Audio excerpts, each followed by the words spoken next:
गर्भवती सौतेली बेटी पहले भाग में सौतेली बेटी नंदिनी घर आके अपने पेट के बारे में बताती है। डिलीवरी होने तक वहीं पे रहना चाहती है बताती है। वो अपर्णा को नापसंद होने की वजह से खाना, अस्पताल के खर्चे व्यर्थ है सोच के अगर पेट में बच्चे को ही मार दिया तो कैसे लगेगा सोच रही थी। नंदिनी के बच्चे को मारने के लिए कमरे के सामने तेल डाल देती है और फिर से जाकर सो जाती है। आगे की कहानी क्या है अब हम गर्भवती सौतेली बेटी दूसरे भाग में जानेंगे।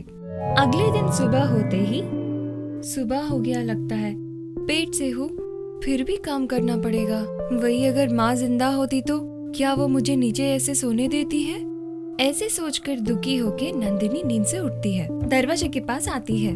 दरवाजा खोलकर नीचे के तेल पर ध्यान न देकर आगे बढ़ती है। तेल पर पैर फिसलने की वजह से गिर जाती है। अम्मा, माँ, दर्द हो रही है। ऐसे नीचे गिरी नंदिनी रोती रहती है और उसकी परिस्थिति बहुत भयानक होता है। वो देखकर अंजया तुरंत जाकर गांव के डॉक्टर को लेकर आता है। डॉक्टर दर्द में पड़ी नंदिनी को चेक करके ऐसे कहता है, पैर फिसल कर गिरने की वजह से नंदिनी का बच्चा गिर गया। अब वो गर्भवती नहीं रही। कुछ दवाइयाँ लिख के देता हूँ, 1 हफ्ते में ठीक हो जाएगी। घबराने की बात नहीं है। ऐसे डॉक्टर के कहते ही अपर्णा ऐसे पहुँचती है जैसे उसे कुछ पता ही ना हो। नंदिनी के पास बैठकर डॉक्टर से ऐसे बोलती है, डॉक्टर साहब, वहाँ पर हमारा दामाद अकेला ही रहता है, सारा काम अपने आप ही करता होगा। नंदिनी को वापस भेज सकते हैं ना? भेज सकते हैं पर 1 हफ्ते के बाद ही भेजना। ऐसे कहकर डॉक्टर वहाँ से चला जाता है। नंदिनी रोती रहती है। बगल में बैठकर अंजया भी रोता रहता है और अपने सौतेली बेटी के बच्चा गिरने की वजह से अपर्णा दूसरी ओर खुशियाँ मना रही होती है। ऐसे कूद कूद कर बिस्तर से नीचे गिर जाती है। अपर्णा को चक्कर आने जैसा लगता है। तुरंत ठीक होकर नींद से उठती है। हाँ, ये सपना है क्या? सच होता तो कितना अच्छा होता। ऐसे अपर्णा सोचकर दीवार की ओर देखती है। तब लगभग 8 बज रहा होगा। तुरंत उठकर हॉल की ओर आती है अपर्णा। आजू बाजू देखती रहती है। मेरी गर्भवती सौतेली बेटी कहाँ गई? कहीं दिख नहीं रही है। शायद रसोई में होगी। ऐसे सोचकर हॉल से रसोई घर में आती है अपर्णा। वहाँ पे भी नंदिनी नजर नहीं आती है। अपर्णा को गुस्सा आता है। यहाँ पे भी नहीं है तो युवरानी अभी तक जगी भी नहीं है। अब तक सो रही है तो उसका काम कौन करेगा? ऐसे सोचकर गीता के रूम तक आती है। बेड पे गीता सो रही होगी। वहीं पे नंदिनी नीचे सो रही होती है। वैसे नंदिनी को देखकर अपर्णा का गुस्सा और बढ़ जाता है। वहीं पे मेज पर वाटर का बॉटल लेकर नंदिनी के मुंह पर डालती है। पानी के ठंडक से वजह से नंदिनी उठ जाती है। उसके सामने खड़ी अपने सौतेली माँ को देखती है। क्या हुआ मौसी, पानी क्यों डाला? हाँ महारानी जी, कॉफी चाहिए या चाय चाहिए पूछने के लिए? दोनों ही नहीं चाहिए मौसी, थोड़े वक्त सोने दो, तबीयत थोड़ा ठीक नहीं लग रही है। कितनी घमंडी हो गई हो, सच में खुद को महारानी समझने लगी क्या? नहीं मौसी, कहाँ महारानी और कहाँ मैं।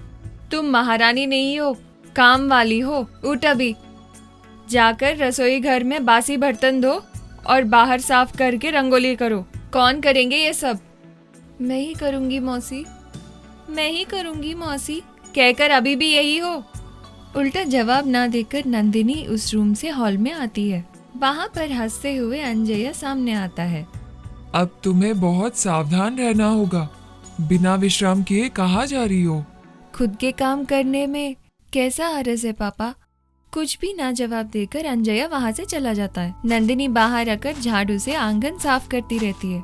पानी से साफ करके वहाँ पर रंगोली करके अंदर आती है। वहाँ पर बासी बर्तन साफ करके गैस स्टोव पर दूध और राइस कुकर चढ़ाती है। पूरा घर भी साफ करती है और सौतेली माँ सोफा पे बैठकर टीवी देखती रहती है। तभी उठकर हॉल में चल के आती है गीता। गीता को देखकर अपर्णा ऐसे कहती है, अरे पूरे रात पढ़ाई करके बहुत थक गई है गीता। ओ गर्भवती सौतेली बेटी, इस घर की महारानी उठी है, कॉफी लेकर आ। तब सब्जियां काटती रहती है नंदिनी। वो बात सुनकर गर्मा गर्म कॉफी बनाकर कप में लेकर आती है। अपर्णा के पास आकर गीता को कॉफी के कप देती है। वो कप लेकर गीता कॉफी पीना शुरू करती है। कॉफी बहुत अच्छा और स्वादिष्ट भी है, पर ऐसे तारीफ किया तो ये हमारी बात नहीं मानेगी। ऐसे सोचकर गीता वो गर्मा गर्म कॉफी को नंदिनी के मुंह पे फेंकती है। एकदम से नंदिनी चिल्लाने लगती है, पर वो चीख बाहर आने से पहले ही अपर्णा आकर नंदिनी के मुंह को ढक देती है। उस वजह से नंदिनी चिल्ला भी नहीं पाती है। गर्मा गर्म कॉफी मुंह पे गिरने की वजह से पूरा मुंह लाल हो जाता है। अपर्णा मुंह के ऊपर से हाथ हटाती है। क्या है मौसी, ये गर्मा गर्म कॉफी कोई मुंह पे फेंकते हैं क्या? क्या आप इंसान हो? ऐसे गुस्से में बोलती है नंदिनी। वो बात सुनकर अपर्णा को भी गुस्सा आता है। आवाज ऊंची क्यों हो रही है? तेरे कॉफी तेरे मुंह जैसा ही है बोल रही थी, इसके लिए क्यों चिल्लाना? हमें देखकर इंसान हो पूछती हो? ऐसे गुस्से से नंदिनी के मुंह पे मारती है अपर्णा। वहाँ से रोते हुए कमरे में आकर बेड पे सोती है अपर्णा और रात के 10 बजने लगती है। बेड पे बैठे अपर्णा को नींद न आने की वजह से इधर उधर चलती रहती है। इस गर्भवती सौतेली बेटी से छुटकारा कैसे पाऊं? अगर वो यही रही, उस पे प्यार के वजह से मेरा पति कुछ भी करेगा और तो और मेरा बात भी नहीं सुनेगा। तब मेरी बेटी गीता का क्या होगा? एक फूटी कौड़ी भी ना होने की वजह से भीख मांगना पड़ेगा। सोचते हुए अपर्णा वैसे कैसे होगा सोचती है। गीता मैले कपड़े और कई फटे हुए कपड़ों में हाथ में झोली लेकर भीख मांगने की जैसे दिखती है। भाई साहब 1 रुपया दान में दे दो। माई 1 रुपया दान में दो। तुरंत उस सपने से बाहर आती है अपर्णा। चीची, जब मैं जिंदा हूँ मेरी बेटी भीख क्यों मांगेगी? वैसे होना चाहिए तो मेरे गर्भवती सौतेली बेटी के साथ होना है। वो देखकर मैं और मेरी बेटी गीता जी भर के खुश होंगे और हंसेंगे भी। और ये सौतेली बेटी नंदिनी से छुटकारा कैसे पाए? ऐसे अपर्णा सोचती ही रहती है। ऐसे में नंदिनी अपर्णा के कमरे के पास आकर दरवाजा खड़खड़ाती है। पापा, मौसी, मौसी उठिए ना। पापा, इसे क्या हुआ? अब क्यों बुला रही है? क्या हुआ इसे? ऐसे नंदिनी बुलाती रहती है। सोया हुआ अंजया उस बुलावे से उठकर दरवाजा खोलता है। पापा, दवाई खाने तक जाके आते, आइए ना। मेरे रात की दवाइयाँ खत्म हो चुकी है, मैंने अभी देखा है। नंदिनी के ऐसे कहने पर अपर्णा सुनती है। तुरंत नंदिनी से छुटकारा पाने की आइडिया अपर्णा के दिमाग में आ जाती है। अब बिना देर किए उस आइडिया का पालन करने का सोचती है अपर्णा। हाँ क्या बेटा, चलो अब। वैसे भी बहुत देर हो चुकी है ना, मेडिकल शॉप खुली होगी या नहीं? सोचकर अंजया और नंदिनी निकलने लगते हैं। अपर्णा रास्ते के बीच में आके रुकती है। सुनो, सुबह पूरा काम करके बहुत थक गए होंगे तुम आराम करो। मैं और नंदिनी जाके वो दवाइयाँ लेते हैं। नहीं अपर्णा, मैं जाऊंगा, मैं ठीक हूँ, तुम जाके सो जाओ। मैं यूं गया और यूं आया। मैं थोड़ी नंदिनी को मारने वाली हूँ, इतना क्यों घबरा रहे हो? मैं जाके लाने वाली हूँ, बोला ना। ऐसे कहकर नंदिनी और अपर्णा घर से निकलते हैं। ऐसे रास्ते में चलते रहते हैं। वहाँ पर स्ट्रीट लाइट भी नहीं है और तो और रात है और पूरा अंधेरा भी है। अपर्णा और नंदिनी एक दूसरे से बात न करते हुए चलते ही रहते हैं। अच्छा नंदिनी, ये बताओ, तुम कुत्तों से डरती हो क्या? हाँ मौसी, मैं कुत्तों से बहुत डरती हूँ। क्यों मौसी?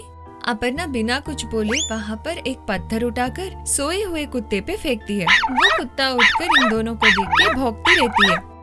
वो देखकर अपर्णा दौड़ती रहती है। नंदिनी दौड़ो, नहीं तो वो कुत्ता काट के मार देगी। सब लोग उस कुत्ते को पागल कुत्ता बोलते हैं। वो बात सुनकर नंदिनी भी तुरंत दौड़ने लगती है।